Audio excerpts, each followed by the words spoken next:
এবারে জন্মাষ্টমীতে আমরা গেছিলাম আমার জাটতুতো দিদির বাড়ি। তো গোপাল পুজোর তো আমরা কিছু জানি না, কিন্তু তাও নিজেদের মতো করে জোগাড় করেছিলাম, দিদি করেছিল। আর আমরা গিয়ে টুকটাক হাত লাগিয়েছিলাম। এটা দিদির মেয়ে গোপালকে তখন সাজাচ্ছিল। আর দিদি সারাদিন ওই মানে জোগাড়জাত করতে করতে ব্যস্ত হয়ে গেছিলো, ও সাজুগুজু কিছু করেনি। আর আমরা গেছিলাম বলে একটু সেজেগুজে গেছিলাম। আর ওই দিনটা তো গোপালেরই দিন, তাই আমরা গপুকে বেশ নিজেদের মতো করে নিজেদের সাধ্য মতো আর কি জোগাড় করেছিলাম ওর জন্য। আর এখানে 5 রকম ফল, ওই আপেল, লেবু 6 রকম হয়ে গেছিলো, শসা, বেদানা, কলা, পেয়ারা সব ছিল। আর এটাতে তালের কিছু পদ ছিল আর কি, ফুলুরি আর কিছু চপ টাইপের ছিল।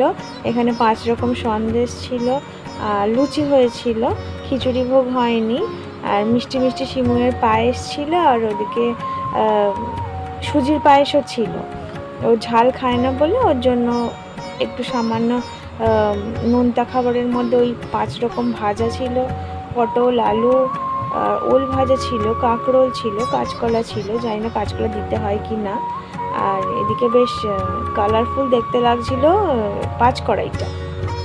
তার সাথে তো লজেন্সও দিতে হয়, যেহেতু গোপু ছোট, তো লজেন্স অনেকগুলো দেওয়া হয়েছিল। আর এখানে নাড়ু পাকিয়ে দিয়েছিল আমাদের অজিজের দিদা।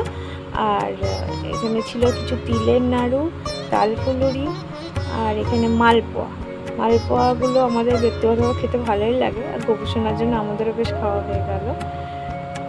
এই ঠাকুর পুজোর জোগাড়গুলো মানেই মানে পুজো হয়ে যাওয়ার পরে আমরা এই তো প্রসাদের মতো খাই। আর পুজো মানে পুজোর প্রসাদ যেটা হয় সেটার আবার টেস্ট আরও বেড়ে যায়। নর্মাল যেরকম খেতে লাগে, পুজোর প্রসাদ হলে টেস্টটা বেড়ে যায়। তো এই ছিল আমাদের এবছর জন্মাষ্টমী। এই